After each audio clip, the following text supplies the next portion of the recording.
tuuladu waxay meesha aan ka nimid oo kala ah oo isma talisa ah tuuladu waxaa la yiri wadaadkii maalin dambe waa yimid cudurey niman yahow waxaan arkay tuuladeen dilo waa nidaam ninka waxaa la yiri waa waalan yahay qaara ku kaftamay laakiin ugu dambeyn waxaa la yiri aan soo fiirino ninka asaga waxa uu sheegay waa la yimid gurigiisa la yimid guriga marka uu sameeyay guriga wuxuu ka dhisay barkadaas wuxuu ku sameeyay hoos wuxuu ka sameeyay muraayad guriga wuxuu leeyahay qol laga soo irkiid laga soo galo yiri laga baxo qof walba marka wuxuu leeyahay waa keen ninka la dilay oo saameeyay kaali uu leeyahay qolkan gal markuu yimaado barkadu ku jiraa fiiro barkada markuu fiiriyo qofkii sawirkiisa u soo baxay sawirkiisa markuu soo baxo gees kale waa ka baxay markii kulli wada dhameysteen qof walba soo aaminsan qofka dhibka geystay inuu yahay abanaanka la isugu yimid markaasuu dhaw dhibaatada ma haysato meesha aan ka raadinayna ma jirto dhibaatada ma haysato annagina wada jirtaa maxaa yeelay meeshaan dhibka ka jira qayb waxaa ka ah aniga markaan meeshaan deganahay oo aan arko jidkii oo la xaaqay waxaa igu filan telefoon intaan qabsado inaan boolinka naqi lahaa qofkeenna oo telefoon kula hadla ma jira walaalayaal qofkeenna oo maalin email u qoro yiraahday waay meeshaan loo xaaqi lahaa ma jira service dadka muwaadiniinta xaq waxay u leeyihiin wax la yiraahdo maxaa la yiraahdaa mid boris mashruuc inay sameeyaan oo su'aal ay weydiiyaan maxaa la yiraahdaa kamuunka ay weydiiyaan horta annagoo dhan waa noo soo wada laabanay laakiin qulna waxaa la yidhi dheer fataal dadka mas'uuliyiinta mas'uuliyadda kuwa qaadaya ama ha ahaadeen kuwa la doortay oo aan dooranay ama ha ahaadeen kuwa foorinnada hadda loo hor joogo oo la xukumo ama ha ahaadeen dadka intellectualka ah oo ummadda indhaheeda ah intaasaa mas'uuliyadda qaadayo laakiin kulligan waa wada qaadayna aad iyo aad umaasan waxaan ilo bahal hadal ku jiro gudoomiyaha sumaasba qudaara laga joogo injineer Abubakar oo daaranaya oo ilo axmed cali askar awadina insha Allah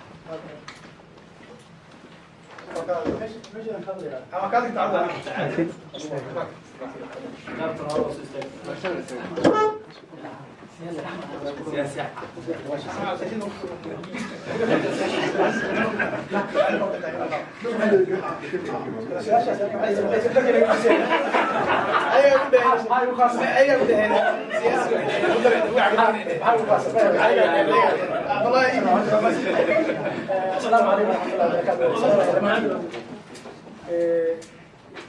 dadka shaqo soo arooriyay iyo dadka ka soo qayb galay aad ugu mahadcelinayaan waxaan qabaa shirarkan si maarta ragga la soo diyaariyo ninba hadda kor waxa la yiri meel uu ka soo guuray bal kusoo anoo ribaadi ay halaad miyiga ka sheekeynaya uu soo guuray wuxuu soo tagay meel ilmahana bahal ku cuno xoolahana bahal ku cuno laakiin waxa ka baxa geed uu raadinayay geedkaas bis uu rabaa islaantii baa uga dhimatay wiil baa uga dhintay gabar baa uga dhimatay 40 ilo 20 baa ka cunay ruuxa meesha ka soo guur markaas ilaahay meesha laga baran cid kale ilaahay iga keeni shirka waxa noqotay socialka soddon sano ayaan daba joognay halkaan waxa laga dhisayaa meel lagu aruuriyo gaangaha iskuulada laga soo raray aan isweydiino anagoo Soomaaliya war meeshaan ma ku dhimanaa mase isbedel aan keenaa markaan arrinkaas la garano isbedelku waxa uu nooga jiraa xaguu ka dhow yahay maxaa inoo sahlan si aan ku gaarnaa waa su'aalo badan waxaan rabaa marka shirka soo saar ku qotay waa maasintiin iyo khiyaarta idin dhalinayo anaguna mid kale aan qabanayna anaguna marka shacabka ayaan ku dirireynaa intaad noo gar qaadaan inta idin anfacda idinku qaata marka ilaa intaha ma liidin waxbaa rabnaa inaan siyaasina bedelno wadda kale rabnaa inaan furno marka 27 sano annaga degmada in aan wax ka bedano oo ku khasbana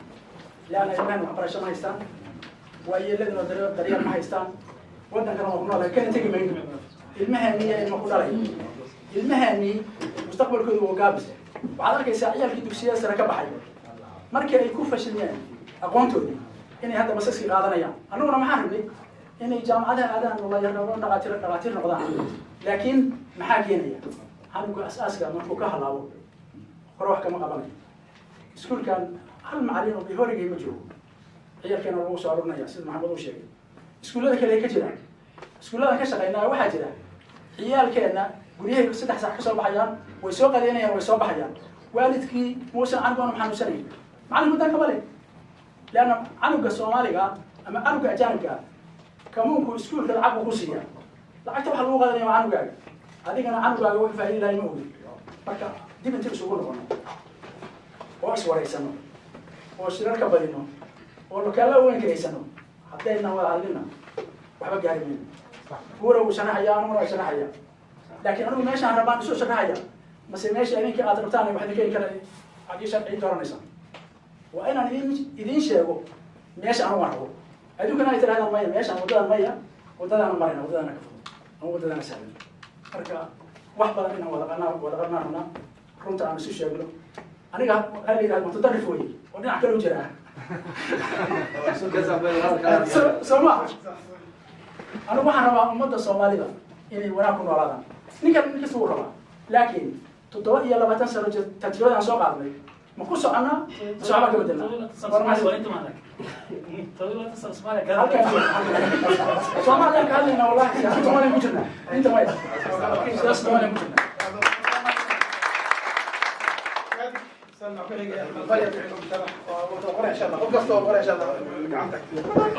Jag kör på svenska som ni säkert förstår.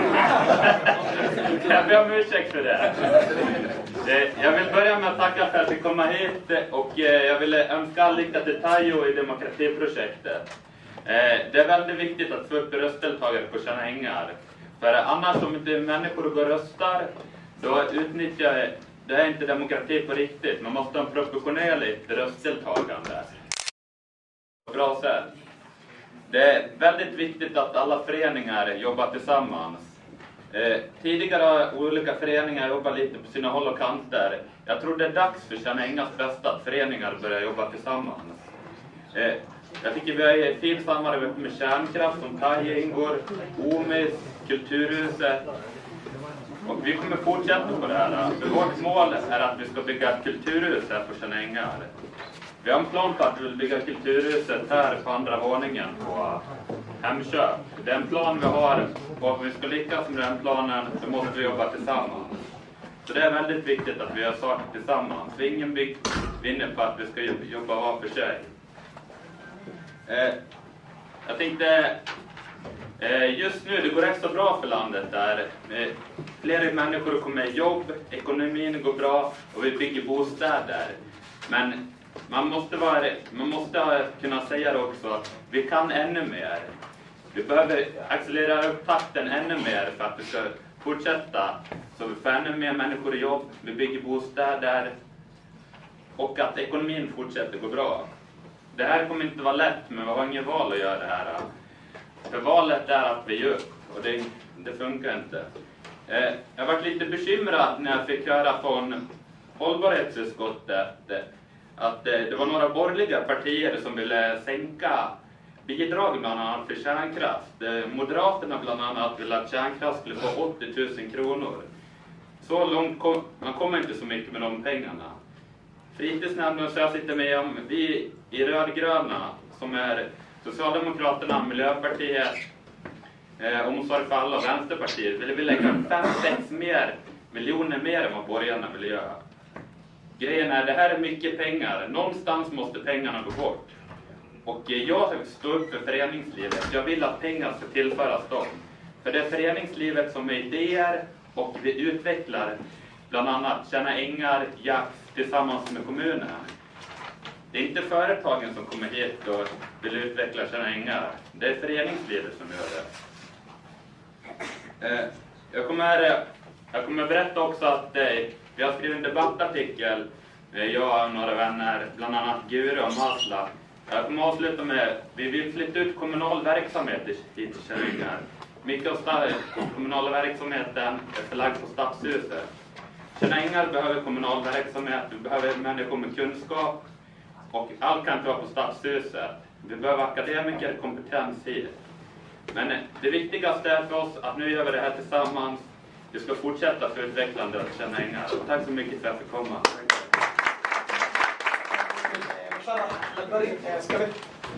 waxaan waqtiga waa gaaban yahay insha Allah aan dhow yahay gaaban insha Allah taala mid kale aan sabar insha Allah dad badan oo musharaxiin fadhiyaan su'aal ma qabo ayaga wax qabaan fikrad doonta insha Allah musharaxiinta insha Allah musharaxiinta ayaga soo sheegay bari musharax gobolka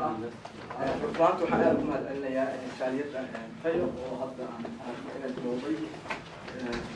ka qayb qaadashada inay kordhiso sharaf ku nool magaalada Puntland ama sida dooran oo kale runtii aad aan u farxay marka arkay ujeedada mashruuca markaan arkay inay ku jirto saddex magaalo oo Fiika faa'iido taas oo anigana aad aan ugu farxay lama ahayn in gobolka u sharaxan runtii waa mas'uuliyad naga wada saaran dhammaanteen in aan kordhino ka qayb qaadashada doorashada bulshadeena meel kasta ay degan yihiin ama ha noqoto gobolka magaalooyin kala duwan waa qayb ay kasoo baxeen tayo runtii iyo walaalkeena BMF ama jaaliyadda naga wareegso iyadana na tustay inay hore u bilowday waxaan hubaa inay imaanayaan ururo kale iyaguna oo bilaabi doona ka qayb qaadan doona iskuuladoo kale ama iskuulka ka shaqeeyanahay waxaan hubaa bisha afraad wixii loo gaaro inay teemooyin ku dhan ku darsadeen inay iyagana si u geliyaan ardada taasna ay kiciso inay ka qayb qaataan bulshada waana waxa loo baahan yahay marka maxaa loo baahan yahay sidee inaan uga qayb qaadano inaan diiradda saarno saan xamaasadda dadka u kicin si ay magaranaysaa iyagana ay u gaarto ama loo xusuusiyo inay doorashada ka qayb qaataan marka runtii waxay noo qaad waa waajibaad aad u culus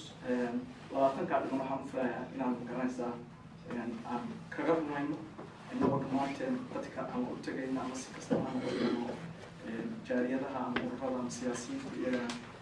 dhinacyadooda kale oo shaqadooda dhinacyada qofiyada noqoto marka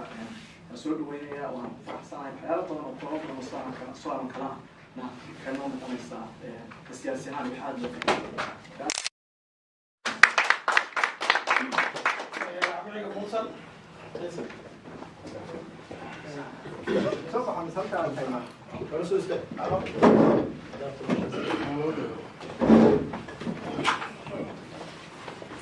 Somali media wax soo marina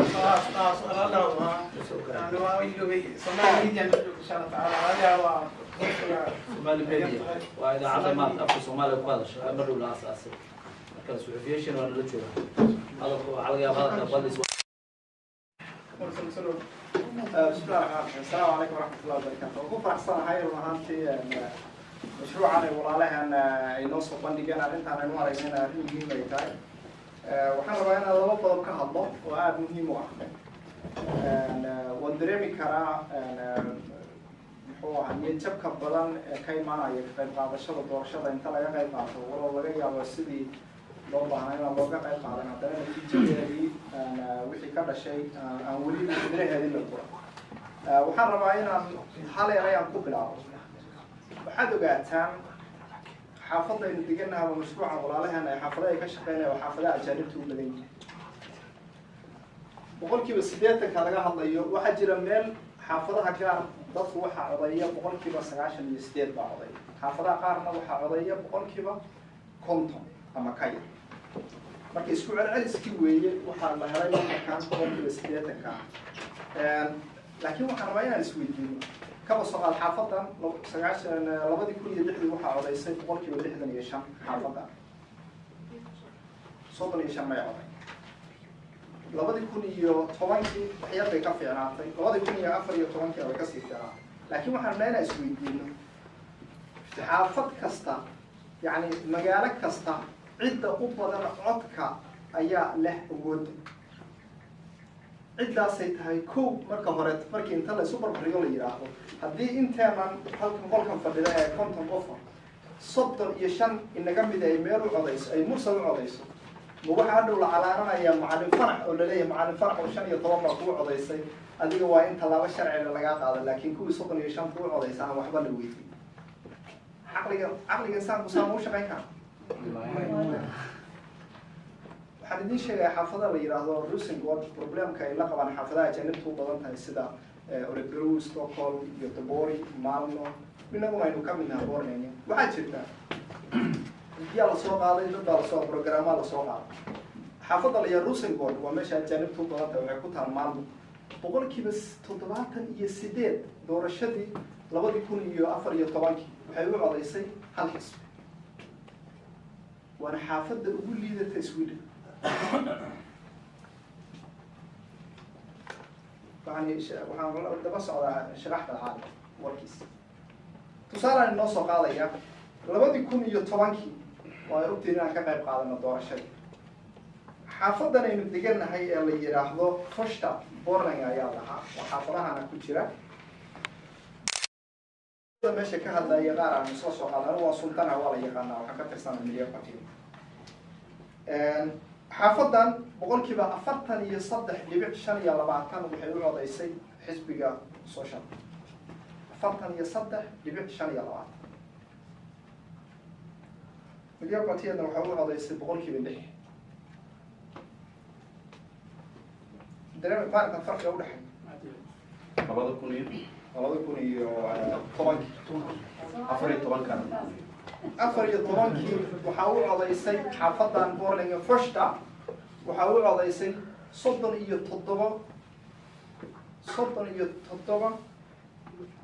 iyo dheeraad baa u codeysay boqolkiiba qofba 37 qof ayaa u codeysay degmadana full waqtiga 61 qof ka koobanna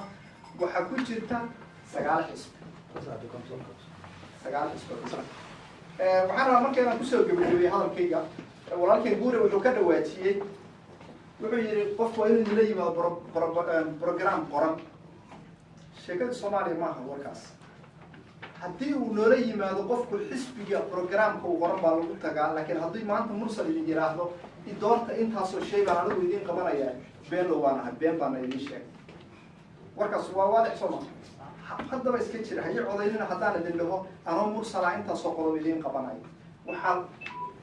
lagu shir tagaa ee xisbi kasta la shir tagaa programka u degan degmadaas oo weliba xisbigu uu ka shiray xubnihiisuna ay go'aan guud ka gaareen laakiin qof warqad gaar u wato la anigu haddii la doorto waxaan qabanaya waddankan Sweden kama shaqeeyo meel ay ku qoran tahay aan ma haddii ay xisbiga xastaanka ka mid tahay waa meesha ama siyaasadooda ay marka aad baa u mahadsantahay أخيرا وصلها يا وقتي ولو تقراش فوق مركا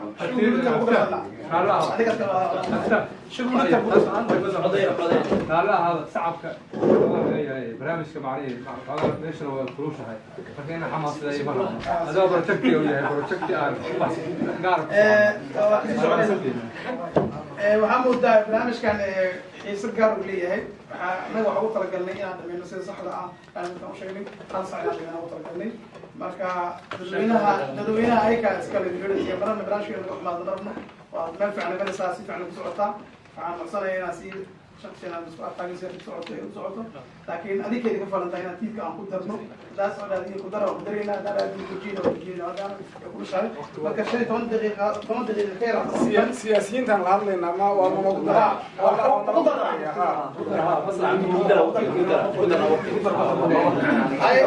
انت قالنا ku darno 20 daqiiqo gacanta taagto saanu soo gabarash soo gabarayn iska dul qaado insha Allah انت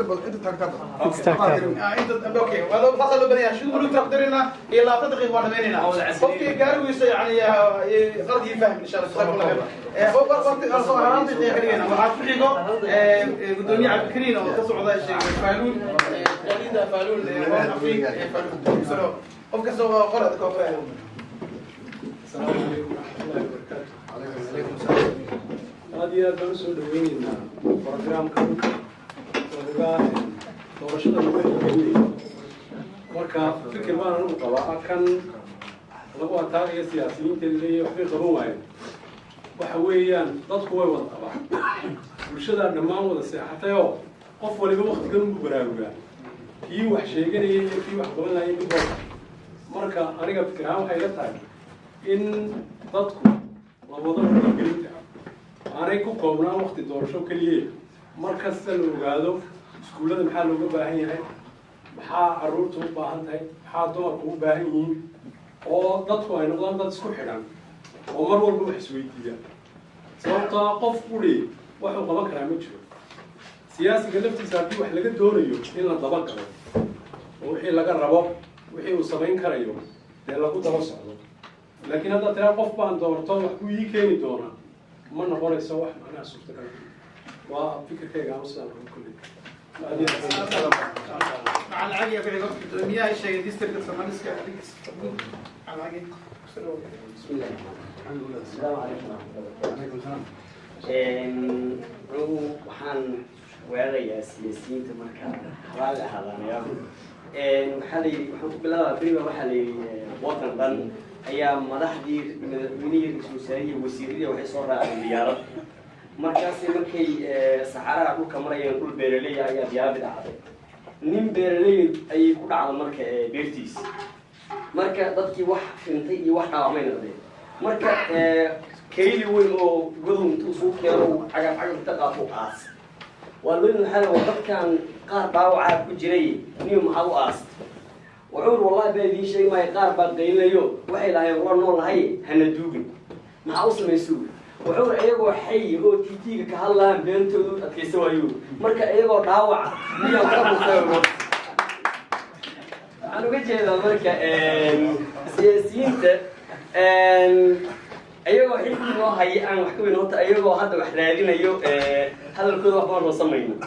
waxaan rabaa marka hadal waxaan soo xiganaya walaalkii muusan uu yidhi qofku wuxuu wax ku qaban karaa arrinka u degsan xisbiga ilaa hadda ma hayno musharax soo istaagay oo dhahayo aniga xisbigayga go-aanadiisu waa kada iyo hebel iyo hebel iyo hebel waxaasoo xisbigaygu doonayaa xaafadan codkeeda haddii uu helo inuu qabto waana ku furnaa taas waxaan codsanaynaa marka maalintan ka weyn in intaad isu tagtaan adinku ood shirtaan ood shacabka u qabataan shir aad dhahdaan nin walba uu soo bandhigo waxa xisbigiisu uu ummadda u qabanayo liannahu shaksi waxba qaban kara adinkaa dhahdeen taasi waa taas taa marka waxaa imaanaya maxay dhahdeen xamarku lagu xanto lagu xasuustaa ka horeyso marka waxaan helaynaa hadhow ciddaan la xisaabtami lahayn annaga waxaa noo soo baxaya xisbiga aan dooranayno waxa aan ka helaynahay way noo iftiimsanayaan laakiin maanta haddii rag soomaaliyeed shaaha isla cabnaa uu yidhaha anna waa rabaa hadda waxaan ku doorana qofkii waxaan ku didnayno garanmayno tulixii waxay noqonaya maarata xaafada garaaci waxaan rabnaa marka xisbi walba arrinkiisoo cad walaal kasta oo xisbiga uu ka socdo waxa uu u qabanaya xaafadda inuu yidhaha hebel iyo hebel iyo hebel iyo hebel aan u qabanaya ilaan baahideena waa taqaaniin oo naga mid aad tihiin halkaa marka waxaa imaanaya xisbiga aan rabno innagoo caqligeena kaashanayna inaan abaarno markaana aan doorashadu imaan doontaahe tan dambe aan kula xisaabtano waana mahadsantihiin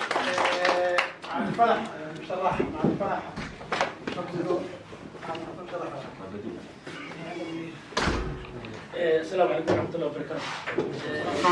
waxaan ka tirsanaa horta dadbaartii santar la dhahayo leyda meeshaan kasoo wada jeedo waa mid gabe waxaa jiray uu tiriyey ninkii la dhahayo xatraawi waxaa raba marka meesha ka soo qaato xaajada godraaca waxa waaye xaajada godraaca leh haddii loo gabala eego sida ay u kala geysan tahay way ugu dheer tahay kol haddaan garaad lagala harin galaba sheekadeed inta maanku gaajaysan yahay guuloo weli waa tii aada muhiim u oo aada noo taabanayso ninka raggana god laba jeer lagama qariyo soomaalida sii tiraada maamaha hay waxaa jirta marka soomaalida marka waxa waaye diricayna annaga garbadub annagaa dilno doqonkiina soo xiri lahay horta waxaa idinka sugaa annaga waa nala wataa horta isma wadno idinka waa dadka ninka ugu fiican dadka la bixi lahay ee annaga waa nala wataa war adiga dugtiga dilidaada kan soomaaliga ugu hore waa dardara la wali soo dhan hadal marka aad ugu qancay jirto oo ninkii sheekayna nin professorka jaamacad ku taalo camud wuxuu yidhi 1957 waxaa noo yimid uu yidhi ninkii DC ka ahaa magaalada anoo yimid uu dhahay markaasuu markuu meesha soo fadhiistay wuxuu yidhi ardadii yidhi istaaga maxaa noqonaysaa markaa weynaataa mustaqbalka waxaan weynoonay nin ku dhaco ninka caddaanka jegadiisa nin ku dhaco dhaho oo DC anaa noqonay mid wuxuu sheegtay iskarabaan mid wuxuu sheegtay darawal mid walba wuxuu sheegtay maanta anigana haysataa marka sidaas waxaan kusoo xasuustay ilmaheena soomaalida haddaa weydiisay inta kale waxbarashaan ka hadlaya oo aniga carruurtaan ka hadlaya shaati qodob gad ma dhahay soomaali hala caawid ma dhahay laakiin ilmaha meesha la keenay inay badbaadaan mar walba ka hadlaya weliba u taaganahay mana sabri doono insha allah ilaahay busbusha waa wada gaarayna waxa aad hadalka wada waxay tahay yacni الله ونحن الشيخ بروح الجري بيوس عبد هذا اللي قدر أما اللي قدر وإنك اللي كان دورتان والله واحد ترى اللي لك واحد ترى وأنا ما سنتي مشرح مصلح على الدنيا اسمه ونقدر نرى مشرح غيره الحين غيره بسم الله بسم الله وحير وحاول يسوي شيء لكروش شهر أبيتان قبوا وصوص ما شاء الله وحاجة وحير إنا وحكلها الرياضات بدنا هذي وين يري يسوجرو مرة هذي صوب كشان كنت إن لها ضد كان بدنا وحلوي قنا ولا كلام بدنا عشان ما كميش أنت ماذا كلا بحال أو إن كنت ولا شيء marka dadkana inay u qaataan lama rabo bishuulid attack ama in asaga la weerarayo taliishu way fiican tahay saaxiibkii maxamed maxamed wax uu muhiim u soo jeediyo anigana aad ii taabanayo oo waxyaabaha igu dhaliyay inaan siyaasadda ka qayb qaato kamid ah dabcan kulliiba inaan isdiin sharaxo u baahnay waa ururada iyo arrimaha dhalinyarta aad active uga ahay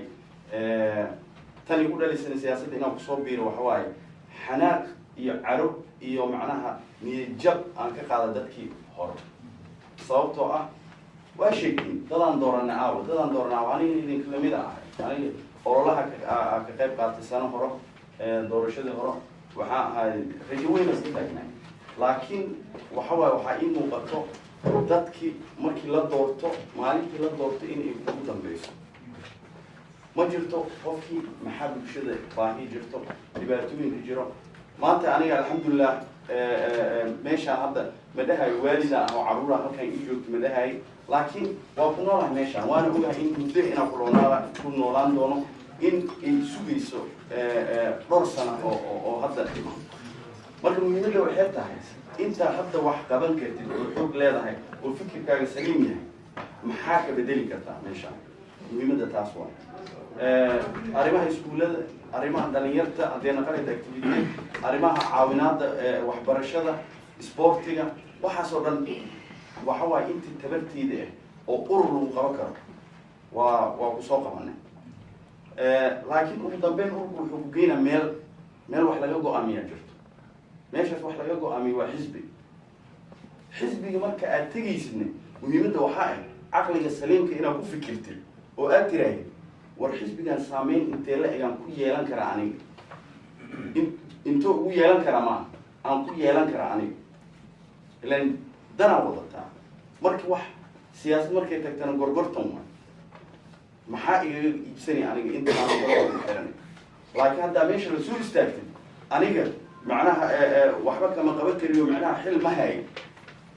waxa waaye waa wax qayru caqli ah meesha marka waxaa la rabaa xisbiyadu way wada shaqeeyaan qofka waxa dooranayo waxaa laga rabaa in oona u dooranay shaksi inoon dooranay xisbigan muxuu aaminsan yahay afkaartiisa xisbigaa wuxuu noo wadaa meel annaga noo daran laakiin shaksigaan fiiriyayna tusaale ahaan haddaa soo qaato qof inta ka hadlaa wuxuu dhawaajiyey in oo macnaha lagu guul dareysto xisbiga aniga hadda matalo oo ah soshaalka xisbiga haddii adiga aad saameyn ku yeelato waa bedeli kartaa laakiin haddii aad tiraahid aniga xisbiga jaaketkiisaan gashana waana fadhina